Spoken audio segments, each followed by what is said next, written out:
Okay, so just going ahead and starting the recording. Let me check.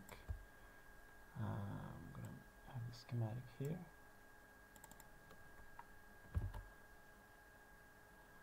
And I'm just gonna bring up the diagram as well.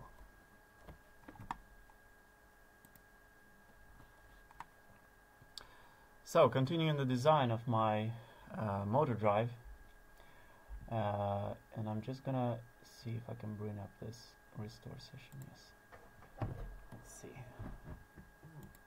I wonder if this still works. I probably have to load it again.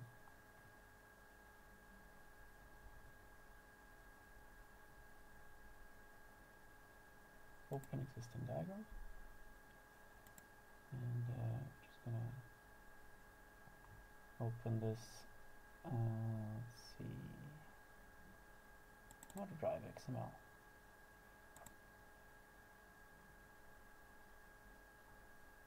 Alright,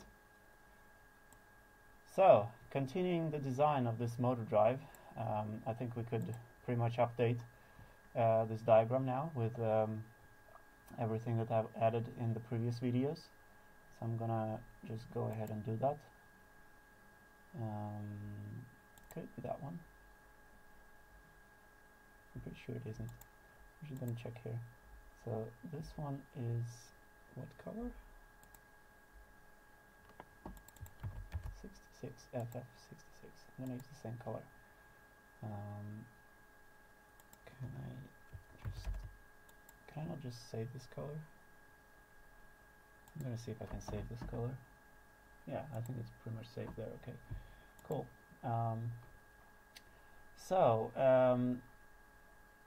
Let's see.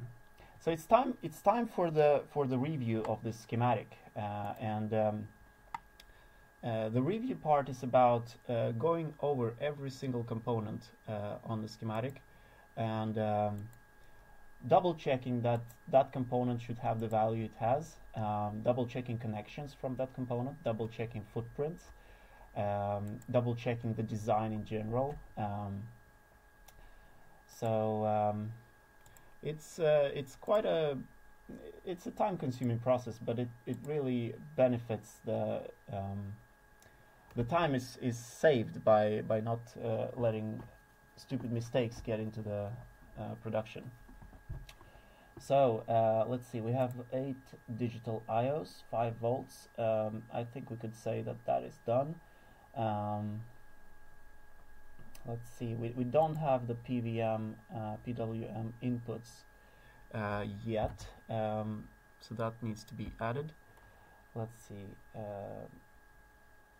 we have pretty much, I've used up pretty much all of the pins. There are a few pins that are still left, which could be used for possibly the PWM inputs. Let's just see which pins we have left. We have timer 2.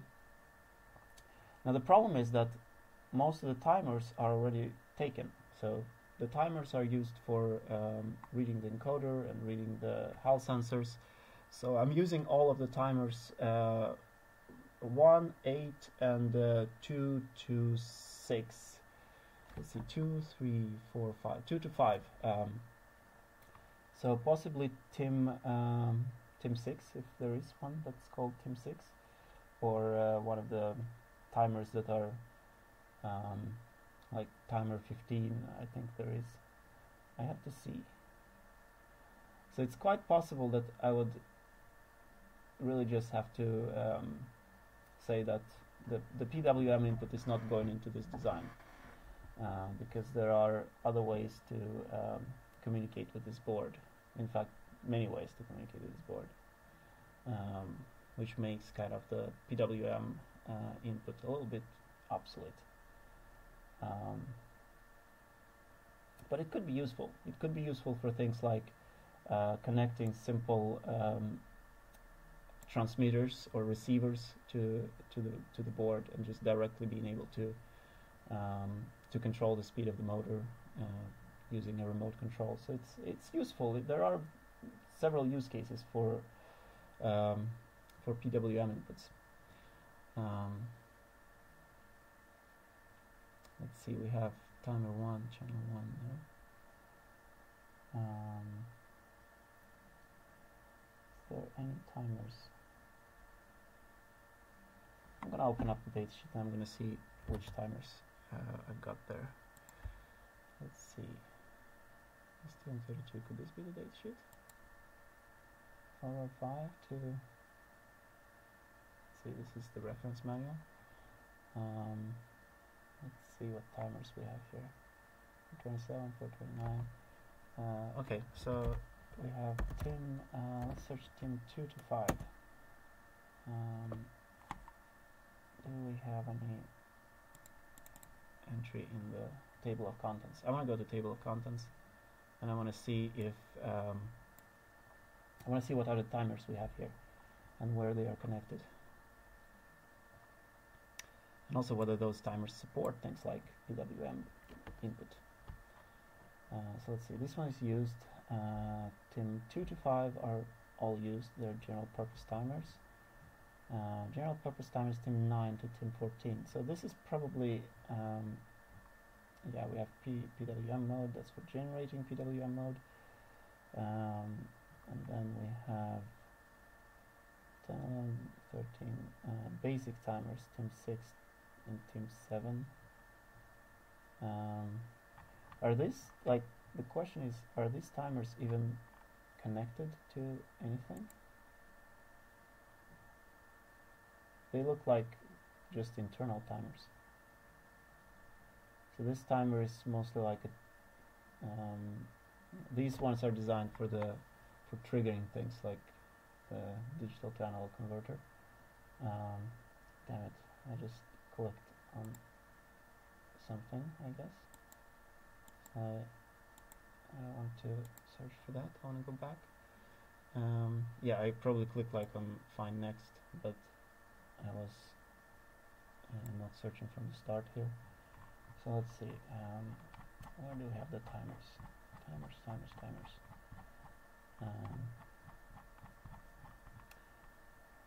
I kind of want to, like, the first thing in the review, I want to make sure that everything is on the schematic, obviously. Let's see. Where are the timers? JTAG, I think I passed the timers. And the timers are higher up. I think the timers are here. So we got basic timers. How do I go back? I wonder if I click on one of these, how do I go back? Can I like go back to previous page now? I don't think that the back button is going to work. Let's look at TIM 9. Actually, I'm going to just go up here and see the schematic of the timers. See. Okay, so this is a capture compare for TIM 9 to TIM 15. See if there is a higher level schematic of the timers. So yeah, so there's a capture compare, and there is an output. So they're pretty simple. They're not really they're not as advanced as timer 2 to timer 5, but they are nonetheless useful for what I would use them for, which is reading PWM signals. So let's see if let's find. I'm gonna search for TIM 9 channel 1. Is there something like that? No. Interesting.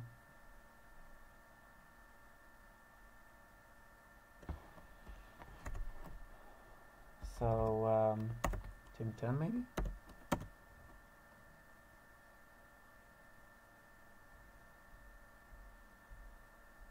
No? That was interesting. Let's see if we have TIM 2 channel 1. Yeah, so where do we have this connected? I think I need to bring up the datasheet. Let's see. What's this? This is some other datasheet. Yeah, this is for the power connector.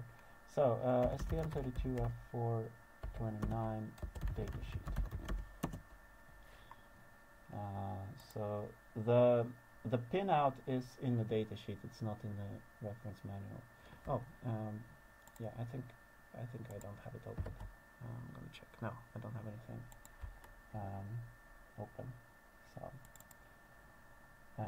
they updated something on the STM32 or on the ST website, which makes the datasheets open in a separate window. Like it asks, it sends the file with like a file, and not as a file that can be loaded directly in the browser for some reason. I don't know why. Anyway, so looking for TIM 10 or TIM 9. Let's look TIM 9 channel 1. Let's see where that goes. So, alright, so we got channel 1, channel 2, possibly, do we have any other channels? Channel 3? TIM 9, channel 3, no?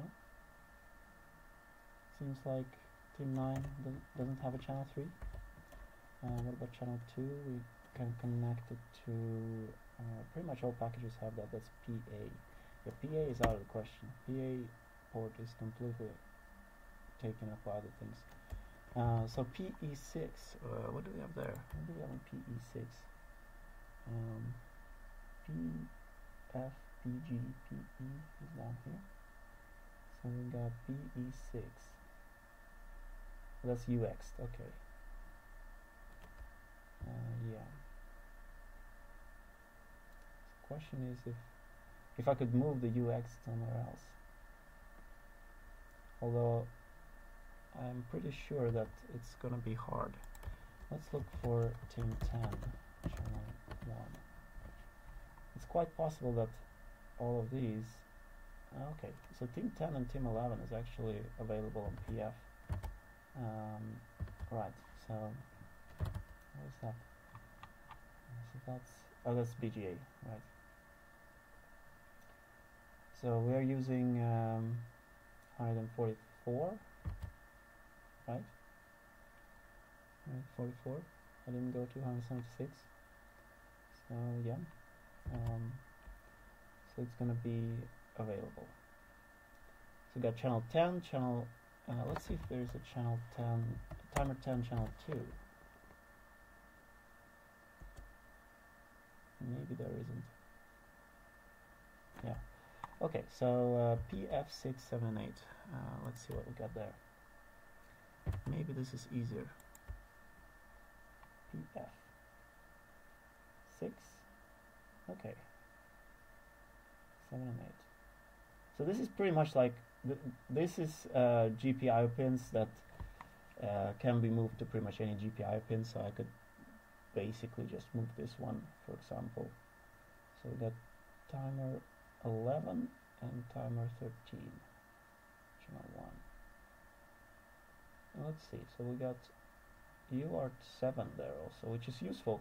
So having, let's see, so having these pins, especially these two pins, as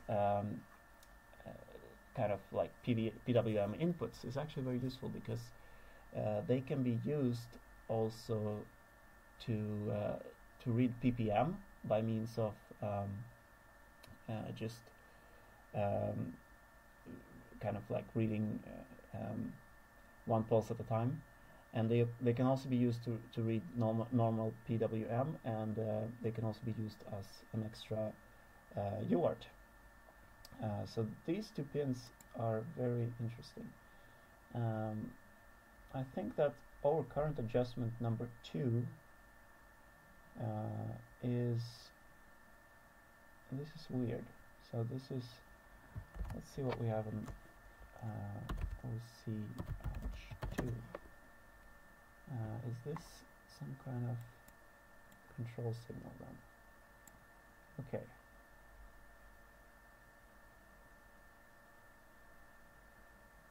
So right. So the way, yeah, right. So the way they are connected here is that the idea is that we have this microchip chip here, and in case there is some issue with this chip, and I just want to remove the overcurrent limit, just to make the board work, then I've connected this to overcurrent pins, also to GPIO pins. So these two are actually rather, it doesn't really matter. They're not going to be used under normal circumstances. So it's quite possible I could just, I'm not even going to move them to any I2C expander or the SPI expander that I have here. I have, let's see, I have some pins left here, but I don't need to do that. I can just move them out of the way here. So I can move, let's see, I can move this one. So I need that one, and I need the, okay, I can move this one here. This would be connected to, yeah, SPI 5 mostly, which we're not using. So that one, and then GPX CS. We could move this one, perhaps.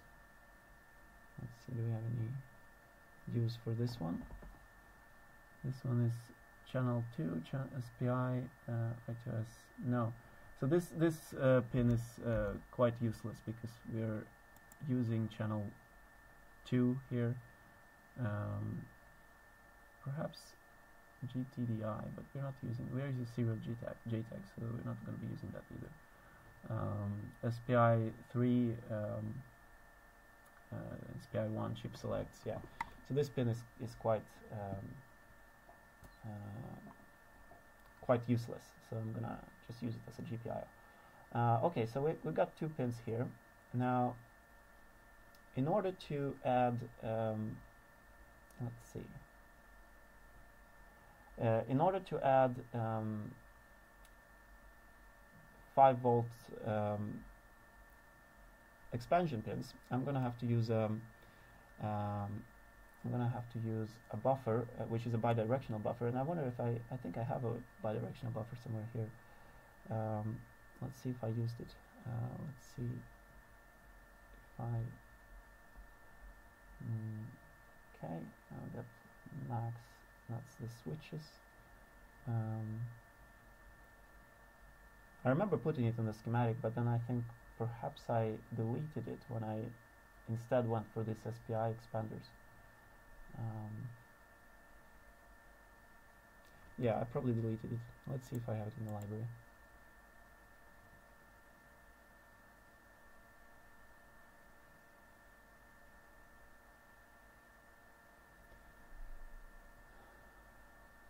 One thing that comes to mind is that this buffer is actually a chip that has 8 channels, so we're not going to be using all of the 8 channels, which means that it's not really that,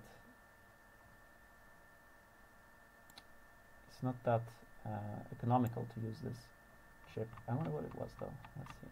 If it was, it's IC. Could it be this one? Yes, this is the one I'm thinking of. TXS0108. TXS0108. Maybe I can pick something that has only 2 channels.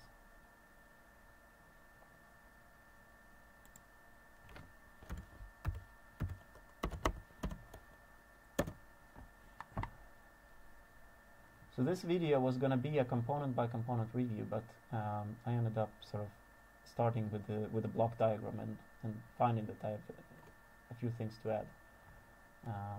Let's see. No, TXS. Was it TXS? Was it something else? TXS0108. 0108. Yeah. Okay, this should give us some results. Let's see. Okay, and I'm gonna click on it, and then I'm gonna go to the similar products here, and I'm gonna use voltage level translator. I'm gonna search for voltage level translators.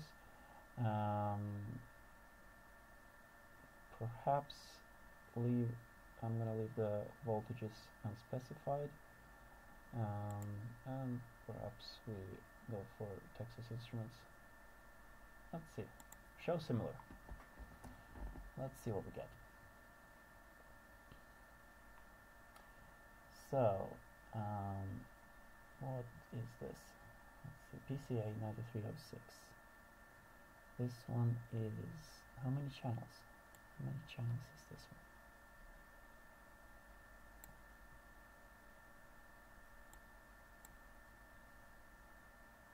Oh, this is for I2C bus. Okay.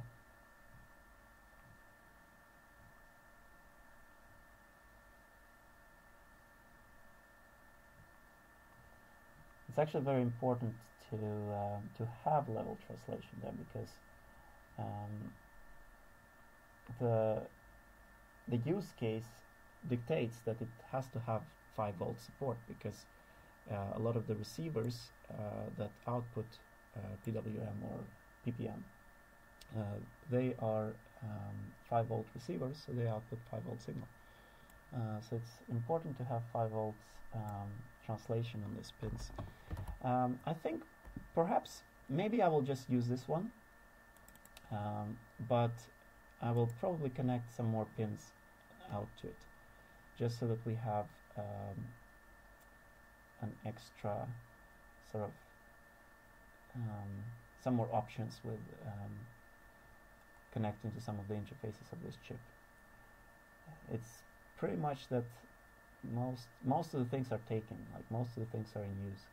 Got some I2C3 here, but we don't have the clock available. So possibly I will just move some line to the I2C expander, something that's not critical.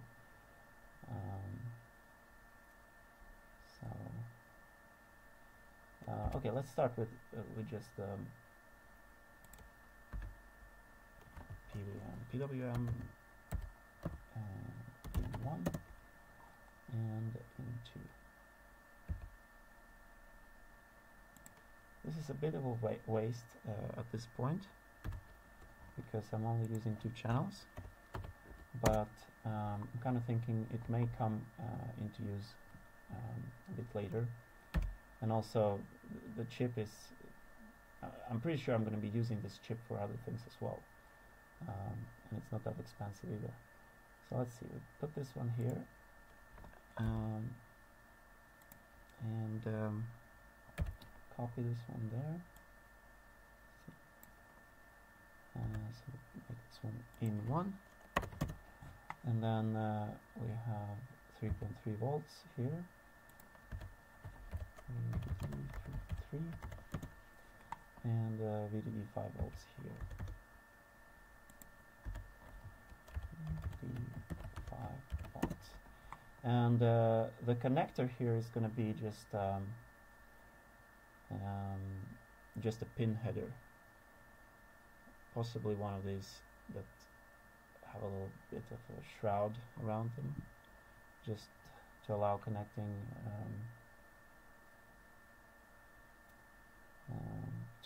like a connector, which is impossible to plug in the wrong way.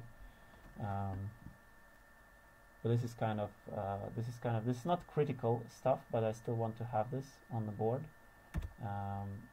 because it's better to add something and then not use it than to not have something on the board and having to then redo the board. So I want to add as much possibilities as possible. So this will be, let's see this, no. Okay, remove the whole thing, and then I'm going to just select this piece. Yep. So this goes there, and this goes here.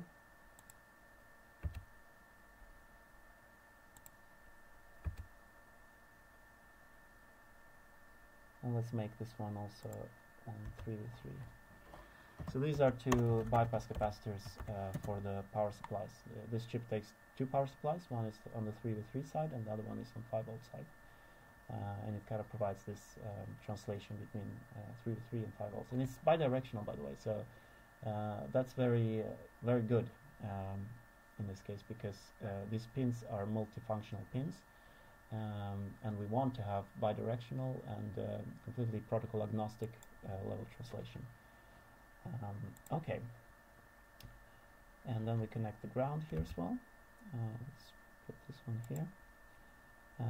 And finally, I'm probably just going to add like a pin header or something. By the way, so let's see where is the UX. So I have the UX here. Okay, so I'm running the UX without any level translation. So technically, it's quite possible that some of these pins can be used for capturing PWM, let's see here. But the biggest problem here is that UX is going to be without level translation. And we need level translation for 5-volt PWM. But I'm still curious, so I'm going to check this. UX, let's see. Let's see where the UX connects.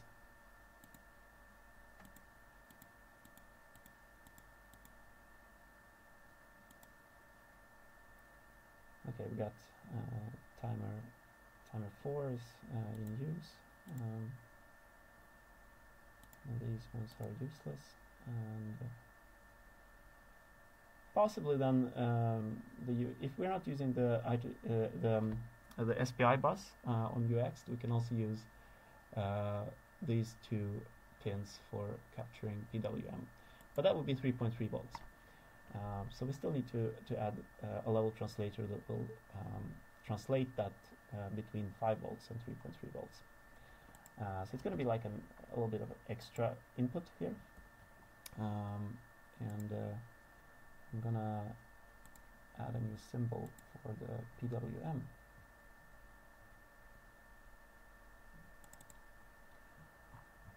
I have so many connectors now. Can I possibly reuse something?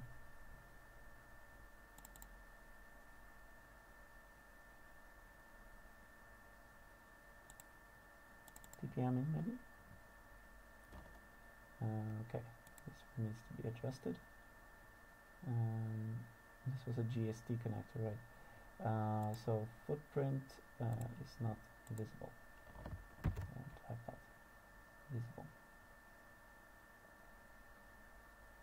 PPM, yeah, I could probably use this one, but I'm gonna just find I'm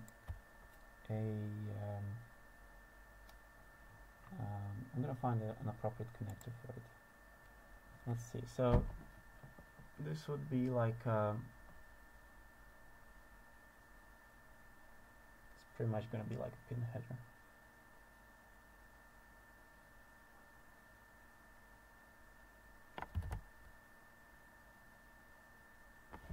So the one that this was designed for was one of the GST connectors. I'm not sure that Mauser even has those. Let's see.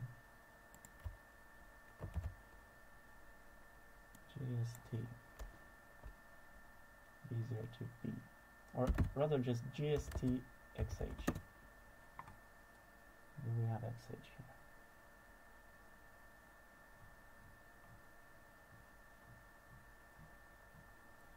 No, it doesn't look like anything that's usable on the PCB. What about 2.54mm just pin header? I just need to put some manufacturer number there, just to make sure that the component is complete. So I think I'll just use something like, oh, this is interesting. Okay.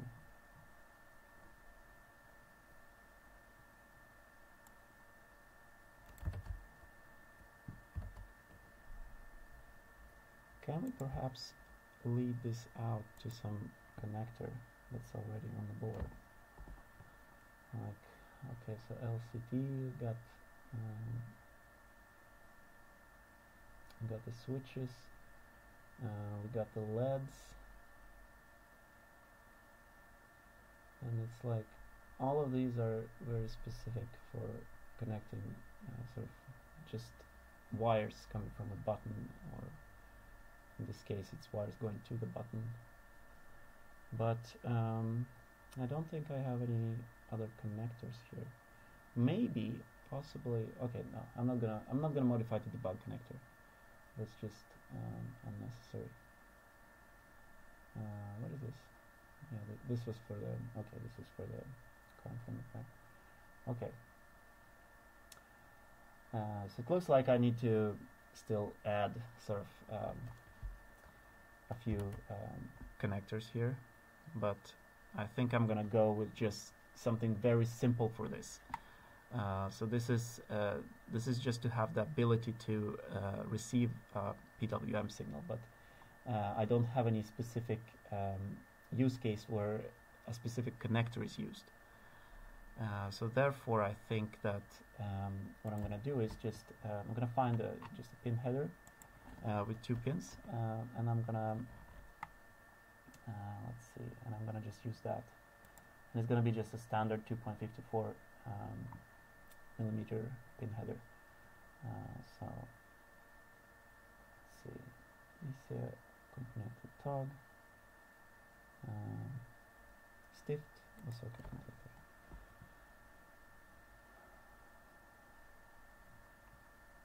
And it's like just 2 position, so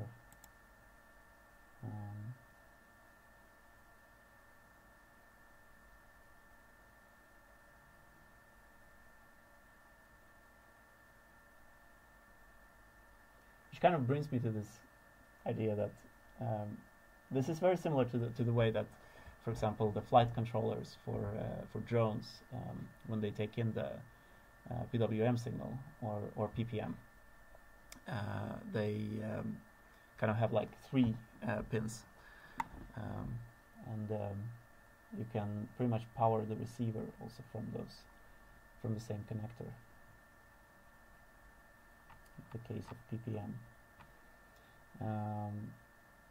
So the question is like to use 3 pins or to use 2 pins, just signal and ground for each one. I think I'm going to go with 2 pins. Yeah.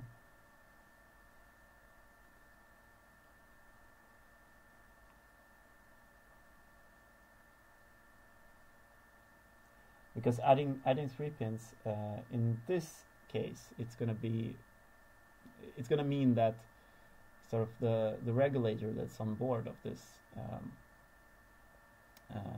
PCB is suddenly going to be possibly feeding something of unknown load. So I don't want to add any more.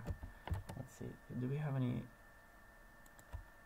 Preferably, I don't want to add any more 5-volt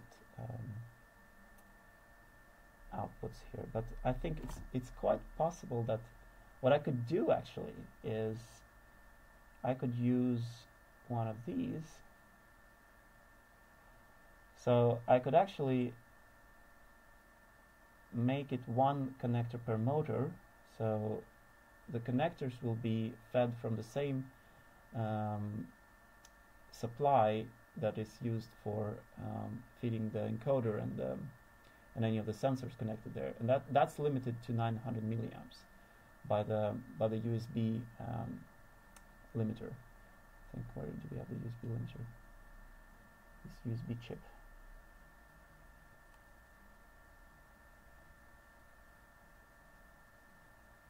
Where is the USB chip?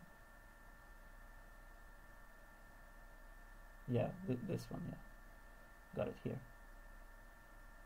Yeah, this is the power for the encoder. So that would be a good solution actually. And I think we could, in fact, then also use 2 more of these. Let's see. I put this one here and copy it. And then this will just go to 5 volts. Okay, this may get a little messy. So these connectors are quite big compared to a normal pin header, so this can get a little bit messy on the PCB.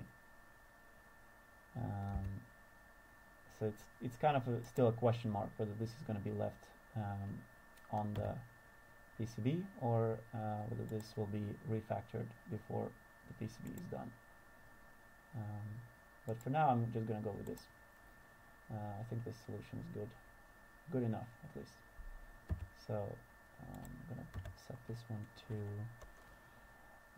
oh yeah, by the way, that's not supposed to be VDD 5 volts. This will be GND, and copy it around there, and this will be 5 volts, which is, yeah, so ENC 1 VDD 5 volts and ENC 2 VDD 5 volts. Let's see, can I delete that? Thank you. So I'm going to move this one slightly out. And I'm going to move this one in. ENC 1, ENC 2. This is quite messy. But at least I'm happy about putting it on the schematic now.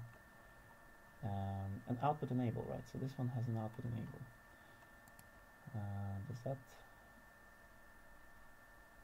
Is this supposed to be high in order for the outputs to be enabled?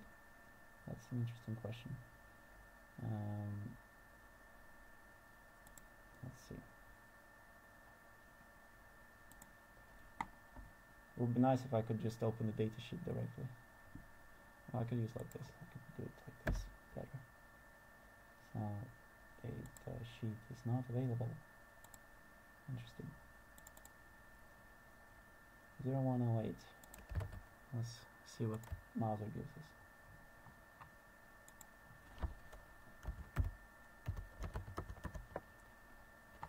Which one was it? EPWR.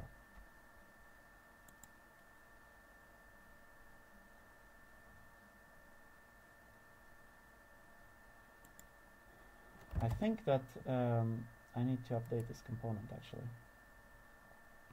I need to make sure that this component gets updated from the Mauser database. So I'm just gonna remove that Mauser field. I'm gonna save this, and then next time I run my update script, it's gonna update the datasheet field there. So we have output enable. Let's see. When output enable input is low, or all outputs are placed in high impedance state. So this one needs to be high. Let's see.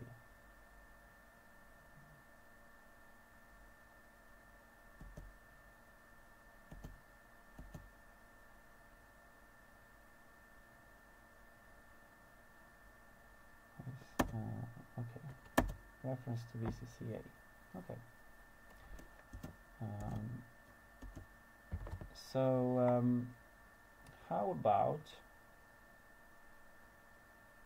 How about placing the this really needs to be high and enabled all of the time, because yeah. At first I thought maybe I would connect this to like power enable for the for either encoder 1 or encoder 2, but then it's kind of like it has to be always enabled, or it has to be enabled when at least one of these are enabled, and that just adds more complexity, which I don't want to deal with. So I'm gonna just connect it to 3v3, which is VCCA, so it's reference to VCCA, so we have to connect it to 3v3. Okay. Cool. So this seems to be all right, and then I'll just place some text here.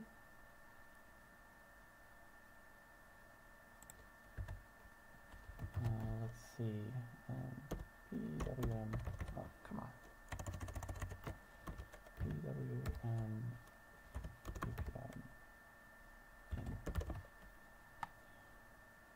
have to also double check the ppm, the way, like the fastest way to read ppm on STM32. I'm not 100% sure if that's possible with these timers in any half automated way. So I'm gonna double check that a bit later. Let's see. Cool. There we go. So got this part done. So I can update the. Let's see. Come on. There we go. So I can update this block diagram. So we have the CAN address dip switch that's added. That is now connected to one of the I2C or SPI expanders. Temperature sensing.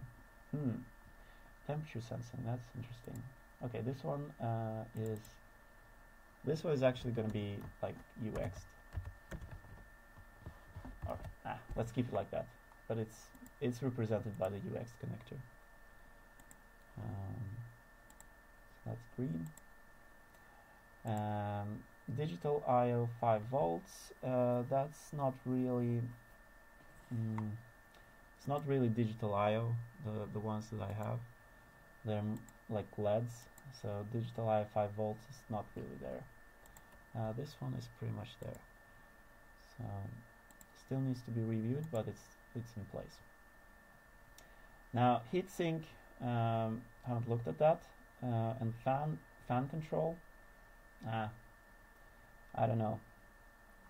I don't know about fan control. Do we need it? Maybe.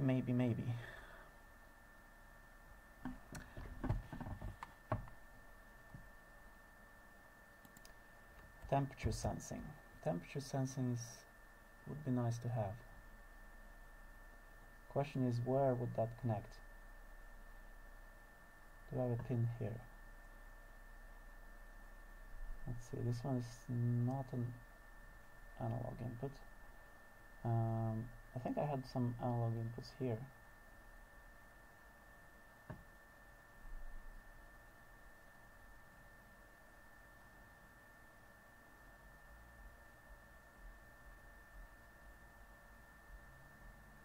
Okay, so this, the ADC3. So possibly if I move the overcurrent adjustment to some other GPIO, I can use the ADC3 for temperature sensing, which would be nice to have. But I still need to have two temperature sensing units. So one for each motor, or rather one for each H-bridge here. So I would place like a temperature sensor resistor somewhere in the middle, and very close or like on the top of some copper plate that will lead the heat from these transistors. So that would be nice to have. That's actually very important. Question is where I'm going to place this. Maybe so I can move this one out, and I can analog in power enable. So this VMOD sense is going there. Let's see, the potentiometer mux.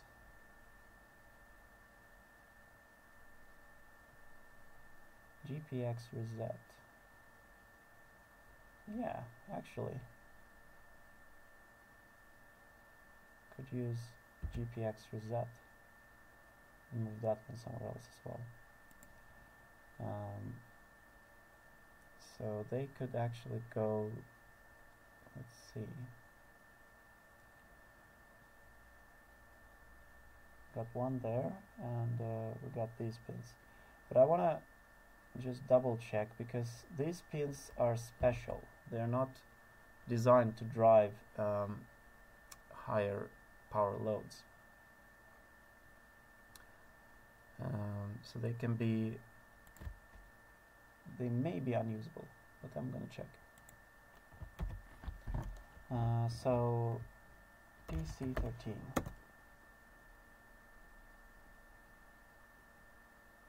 it could still work fine though. It could be that they are only rated at like 20 milliamps instead of 50 milliamps or something like that. So let's see.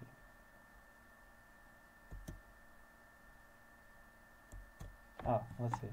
What did that say?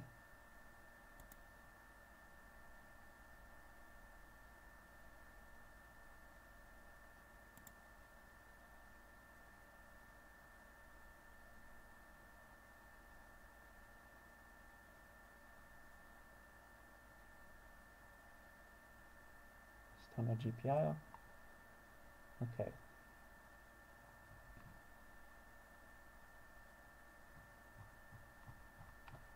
Maybe they're pretty much standard GPIOs. Maybe that was for different for the older STM32s, like 103. What about, let's see, so it was 13, 14, 15. Okay. Oh, there's another one. PC9.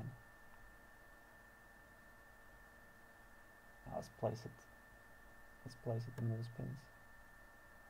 Do we have LEDs, by the way? We can connect actually LEDs to the PC13. I mean, I'm pretty sure that the datasheet mentions something about the current capacity, but then people always connect LEDs to them. So maybe that's not the case. Maybe I'm thinking about some other pin. Let's see. Does it mention anything else? Maybe the datasheet mentions something. Oh, what did that say? Alternative function connected to, okay. PC13.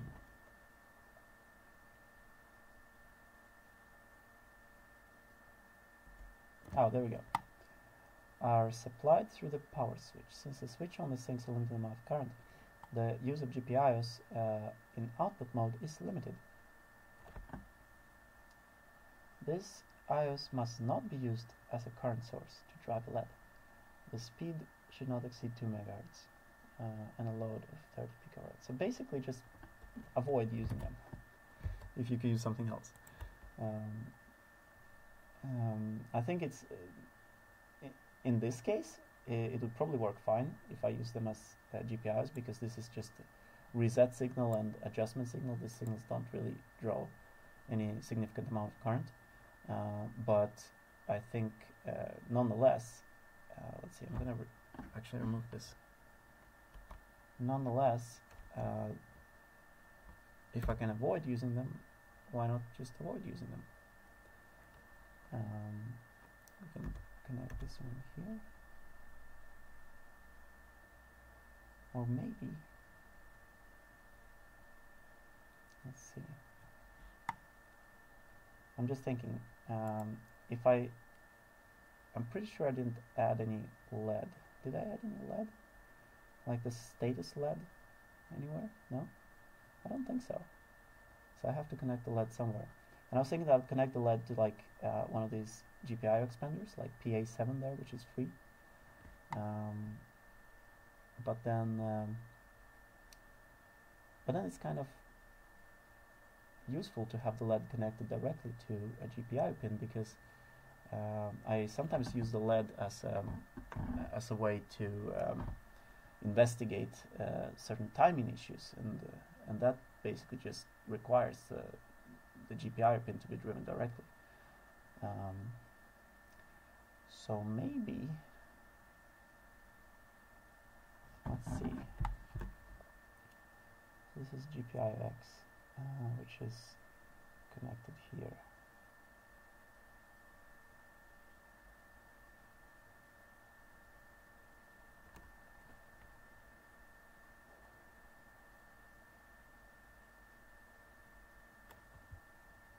Oh, wait a minute, what is GPX? What is GPX? That must be something else. Let's... okay, so this is the GPX, and okay.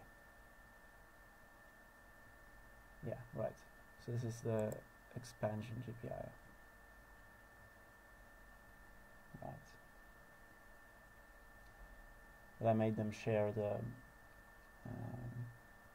the pins for the SPI bus. The GPI and this is GPX, yes. Okay. So this is only used for the LCD. Yeah. Okay, why not? And then our current adjustment is a very high impedance input, so that can be just placed on PC13, and let's see, GPX reset can be placed on, let's see, PC14. Okay, and then the LED can go on PA. Let's see, this pin that is available there. Oh, this is lagging so much now. Come on. Come on, you seriously, come on. Stop lagging. Yeah. It's video encoding and a huge schematic on the same sheet. I know. I like it that way. It's a simple question. Simple answer to a simple question. Okay, so a LED. Let's put a LED here. I'm gonna put a LED here somewhere.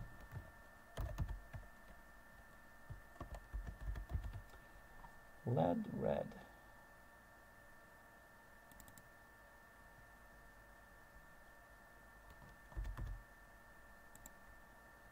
And put the resistor. Let's see. Res.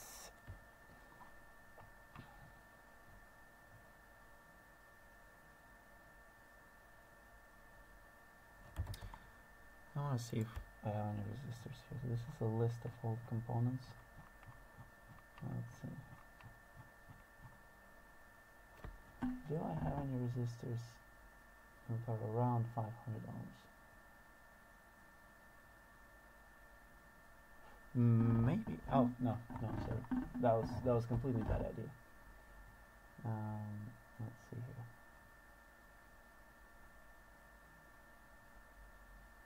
I've used 22R many times. 470R. Yeah, so I'm using 470R. That means that I could use it for the LED. Although I want to see where I'm using it. Where am I using 470R? Could there be another LED somewhere? Could there be a LED? Where is the 470R? The cross is impossible to see, so I have to like zoom in all the way and then just, yeah, there it is. Okay, right, so that's used for a LED. That's used for the LCD LED. So I'm going to copy that one and go up here. Let's see.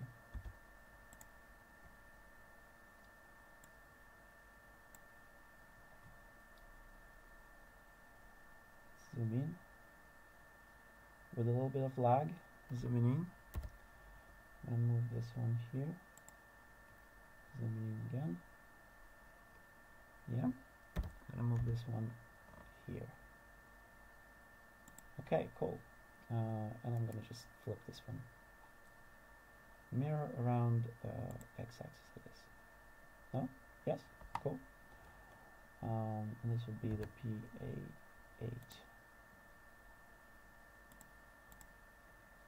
And then I need the ground. I don't want to zoom out. I just want to add a ground symbol. GND ref from my own library. There we go. Okay, awesome. So now we got indicator LEDs done, and the next little step would be adding a 10K temperature sensing resistor.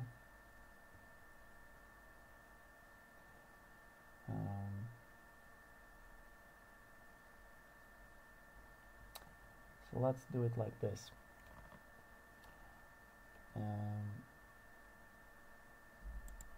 Let's see if I have an NTC somewhere. Do I have an NTC in the library? I don't think so. Yeah, don't have an NTC. So I'm gonna go to Mouser and find an NTC.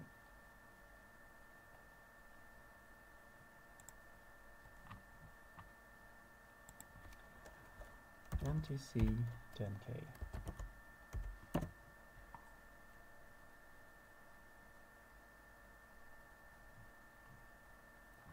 And it has to be in stock,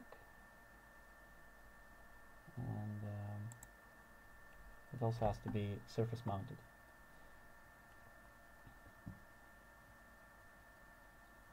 Let's see, 10K. 10K. And SMT. Cool.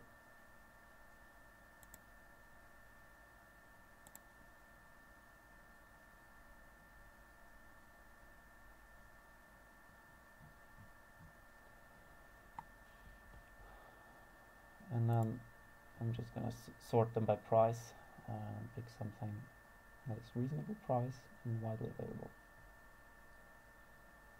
Okay.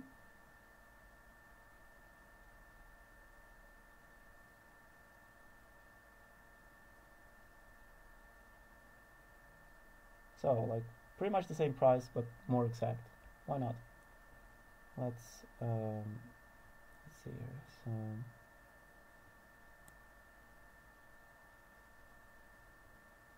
let's go with this one.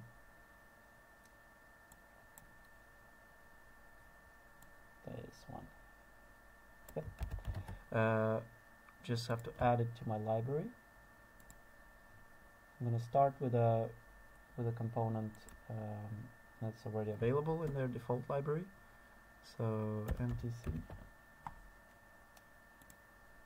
like this, copy symbol, and then I'm gonna go to my library. I'm gonna add the actual component with the manufacturer number and everything. So part ID, res MTC 10K, and I think this was 402. Oh fuck! No, check this out. So this one is tiny. This one is extremely tiny, unless that's in millimeters. But I think this is, yeah, this one is too tiny. So maybe this one, yeah. This one's in stock, and it's 402. So yeah, this one's better, and it's 1%, and it's actually, yeah, it's the same price. It's even cheaper. It's even cheaper when it's more than 10. But it doesn't really matter in this case because it's only one. So 402. Or just 2 per board. So let's see. And designator would be, yeah, TH, or actually RTH maybe. Just make it an R. And then the manufacturer number, and oh, that was big. Very big manufacturer number. Just make this one, maybe. Yeah. And also I'm gonna set all the fields to be non-shown. Yeah, footprint, data sheet. Yeah, cool. And footprint is pretty simple. We're just gonna set it to 402.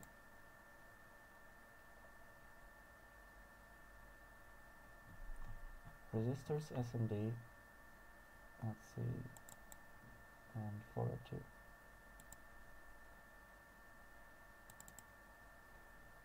Cool. Okay. Let's place this component. I can start by just making a connection here. So this would be MTC not 1. Make it 10, not 1. And the other one, ADC 3, input, let's see, input 6, it's going to be mod 2. And then I'm going to go back to drive here, and I'm going to add the MTC as a resistor divider. So it's going to be a 10K resistor going to the bottom, and the MTC going at the top here. MTC. And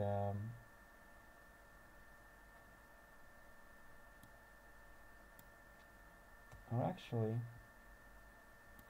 that has a huge resistor symbol. Like this is not based on the resistor small. This is a resistor large. Oh, god damn it! This is ridiculous.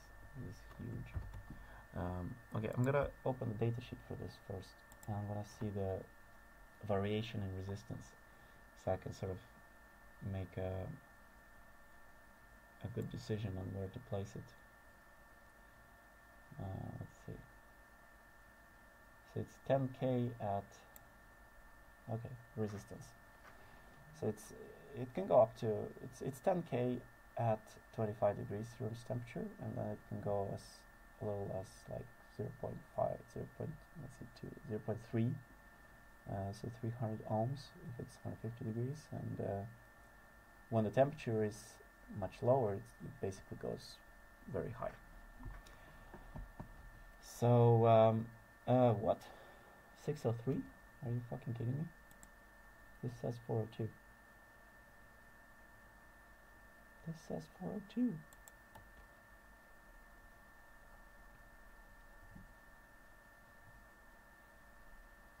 Yeah, it's 402. So what's up with the datasheet here? It's 603.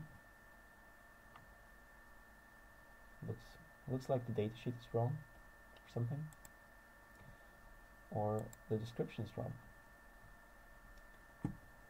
But I'm still gonna go ahead with this, and I'm gonna assume that the description is right, because descriptions most of the time are right.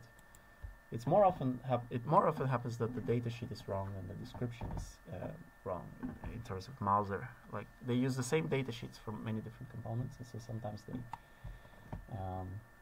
mess that up a little bit. But we'll see. We'll see what resistors I'm gonna get.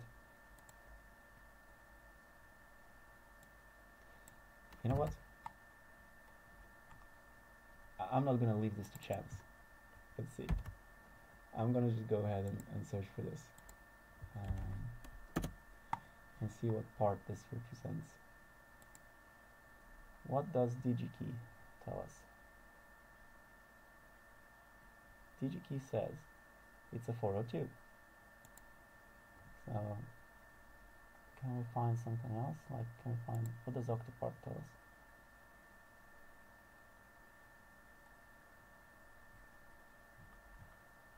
Yeah, let's see.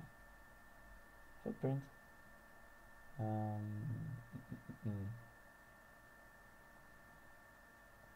Yeah, 402. Okay, so most probably it's 402. I just have to trust this description. And so this resistor will go between like 300 ohms and 100 kilo ohms, which means that in terms of this resistor divider, if I place it at the top here, then it's going to be the voltage in the middle here is going to be somewhere close, like to, if I connect this to 3.3 volts, then this would be like somewhere close to maybe 3.1 volts when it's really hot, and it's going to be close to zero, or like very low voltage when it's very cold. So probably like connecting this to 3.3 volts is fine, but it's The only thing I'm thinking about here is that I'm going to be leading the 3.3 volts line like all the way to like the middle of this extremely like this is going to generate so much electromagnetic interference that it's kind of like, yeah, it's good to filter this stuff. So I'm going to add the capacitor as well, and I'm going to place the capacitor outside of this outside of this part of the PCB. Just like here, just like with the voltage sensing, there is a capacitor for filtering the voltage that comes in there, but then it's also kind of like you could place these diodes outside of this area on the PCB, and then they will connect to the 3 to 3 volts, but then like nothing is going to reach the 3 to 3 volts. But then if I connect them here instead, then the inductance from all of this switching here is going to most probably interfere with 3.3 volts. So I don't want to do that. I want to instead sort of place this. Ideally, this should actually be on some separate supply or something, but that's too much hassle. So I'm going to place a bypassing capacitor outside of this area, and then I'm going to have the signal taking the shortest path as like far as possible from these transistors, and then going to the bypass capacitor and the filter capacitor. So let's see what we can do here. This will be, first I'm going to just modify this symbol. I don't want it to be that big. In fact, like, can I copy this? Let's see, journal options. How wide is this? So this is 1.5 and 3.56. Okay. So this is wrong grid. Oh, it reset to 50. Okay. Anyway, so I'm going to make this a little bit smaller. Just going to draw a line here. So is this? Yeah, 1.5 and then like 3.56 there. So this is much better. And we'll delete these lines. And maybe, what the fuck is that? Let's delete this crap. Bull crap.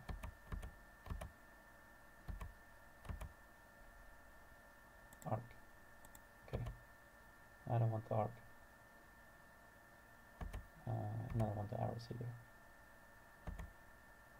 And I don't want these either. So I basically ended up with a resistor symbol that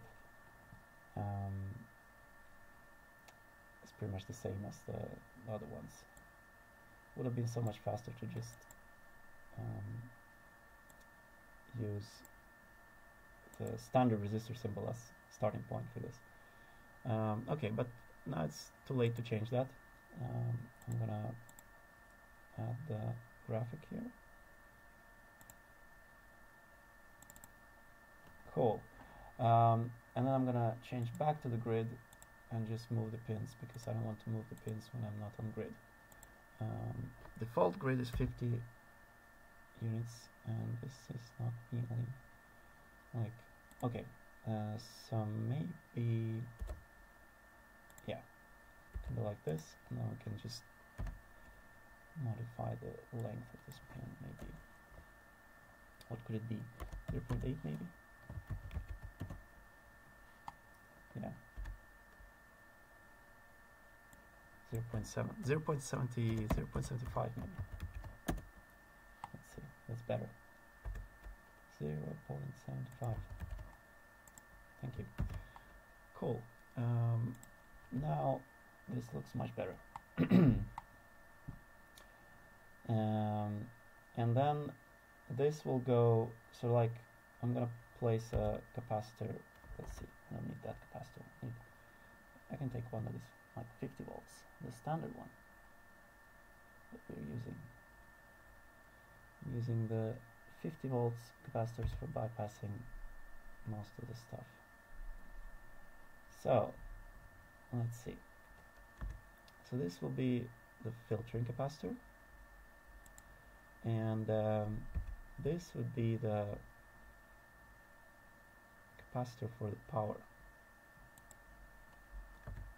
So I don't want anything leaving this circuit and going to the 3.3 supply.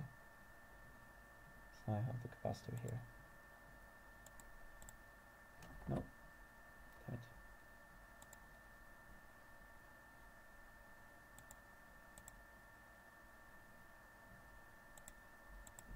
And also I will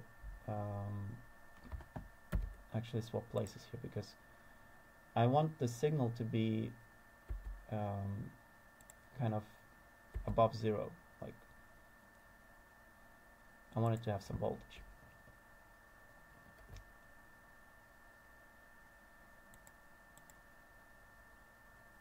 Under normal circumstances. And as it gets hotter. So as it gets hotter, let's see, as it gets hotter, the voltage drops in this case. So that's good. And this will go to 5 or 3.3 volts. And then this will go to ground.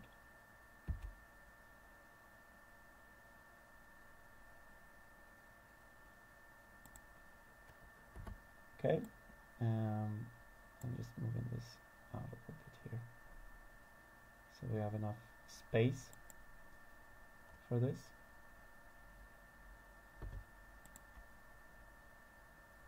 Okay, and then this will go to temp mod 1.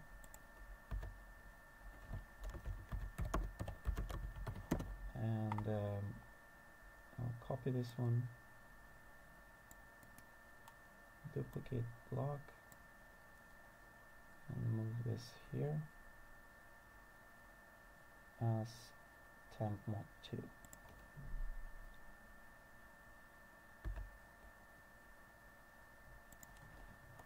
Okay, cool. So now we can take this item from the diagram here and make this green. Hardware watchdog. I decided that STM32 has very good independent watchdog on the chip, so I think that all of the safety needs can be accommodated for by the STM32 independent watchdog.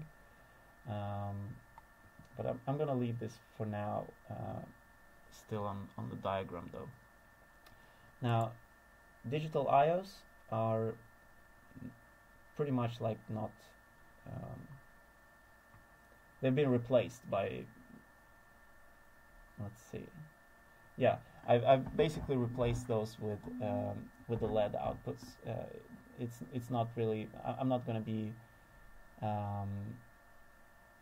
putting more electronics on this board, which just is going to be used for IOs. Like if anything, if the need arises for having more digital IOs, then the UX is the proper way to do that. So I'm gonna just make this 8x LED outputs, and I'm gonna mark it as green, because LED outputs are more important. They drive the buttons directly. They go directly to the buttons. They kind of like, there is a use case for them. All the other GPIOs, there is no use case for that yet. But UX is nice. UX is providing that possibility to expand Heatsink and fan.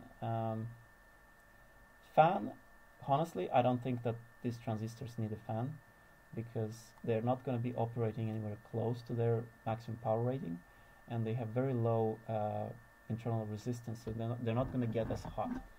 So fan, I don't think so, but heatsink, maybe. And also, like fan, the idea here was to have fan control, so that the fan would be like a PWM controlled fan. But I think that's just, there is not enough pins for that right now. So this will go like, we can make this gray. Maybe darker gray. No, let's make this gray, lighter gray, so it doesn't stand out too much. So fan is not going to be implemented here. And I think that, yeah, so now that everything is green, the next step is to, yeah, the hardware watchdog, we can make that gray as well, because I'm going to be using the independent watchdog. And heatsink is something to look into, but I'll look into that when I start doing the layout. I still need to review the schematic and go over every single component and make sure that any connections that are going to that component are properly connected. So that's the next step. And for that, I have created a little script. Let's just annotate the schematic, by the way. Annotate schematic. Yeah. So I created a small script that translates this, that reads the schematic and actually just outputs. Let's see here.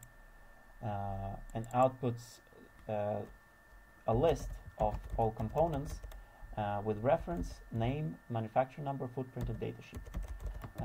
And this, I find it very useful way to work with reviewing the schematic, because it gives me kind of like an overview for all of the components that I have. And let's just make sure that this is updated list. So I'm gonna go and open this new file. So review, let's see, and it tends to open like in a window that is not that's kind of like hiding in the background. Okay, I think in terms of capacitors, there is like, yes, you can see I've started doing the review a little bit, but I haven't moved as far down the list. So I can just copy this and I can go back to the review, and I think I could just paste this here. Let's see if anything changes here.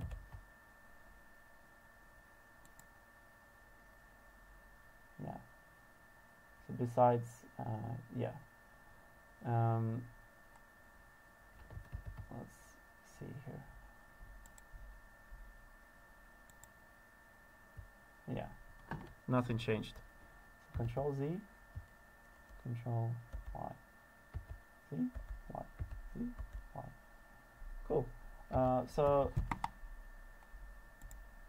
is it possible to paste without? Let's see. In data, alright, data. Yeah. I don't know if it's possible to paste without overwriting the colors, but I don't have any time to find that out right now. So I'm just gonna mark the ones that I've reviewed in green. And I thought that this video would be kind of moving down this list, but it ended up being a little bit different. So I'm going to be working through this list in the coming videos instead. So thanks for watching, and that's it for this video. Bye.